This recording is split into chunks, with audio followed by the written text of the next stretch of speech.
Det her er en alkolås. Den sørger for, at man ikke kan starte sit køretøj, før man har pustet i den her. Når man puster her, analyserer alkolåsen udåndingsluften og undersøger på den måde, om personen har drukket alkohol. Hvis der er mere end den tilladte promille, kan køretøjet ikke startes. Smart Start alkolåsen stammer fra USA, hvor den er blevet brugt i mere end 15 år. USA har en lov, der tillader spiritusdømte at køre med en alkolås i bilen, så de har mulighed for at køre til og fra arbejde, men så de stadig er forhindret i at køre spirituskørsel. Gennem årene er der lavet mere end 200.000 installationer af Smart Start alkolåsen, og det har uden tvivl reddet mange menneskeliv. Her i Danmark er det tilladt at køre med en promille på 0,5.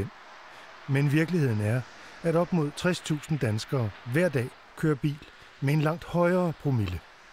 Derfor arbejder Folketinget i øjeblikket på et lovforslag om tvungen alkolås til spiritusdømte.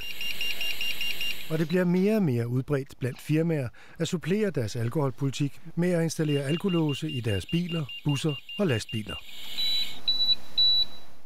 Lad mig vise dig, hvor nemt det er. Først sætter du tænding på bilen og sætter mundstykket fast på alkolåsen. Sådan her. Så kan du se, at alkolåsen starter op.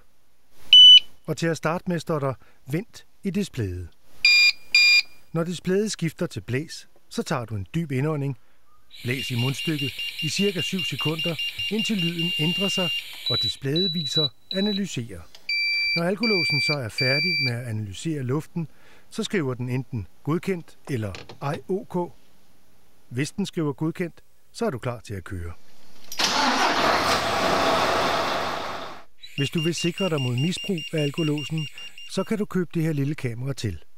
Det placeres i forruden, og så tager det et billede, mens der bliver pustet i alkolåsen. Billedet bliver gemt sammen med resultatet af testen, så hvis der er tvivl om, der bliver snydt med alkolåsen, så kan man simpelthen gå ind i systemet og se, hvem der reelt har udført blæsetesten.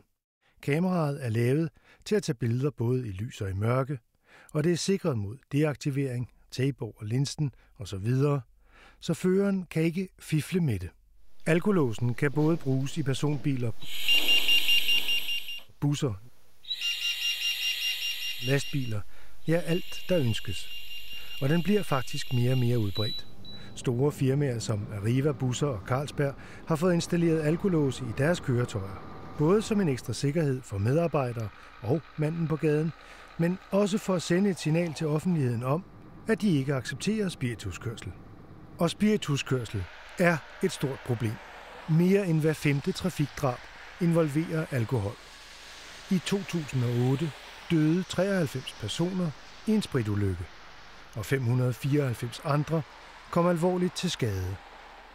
Smart Start kan redde menneskeliv.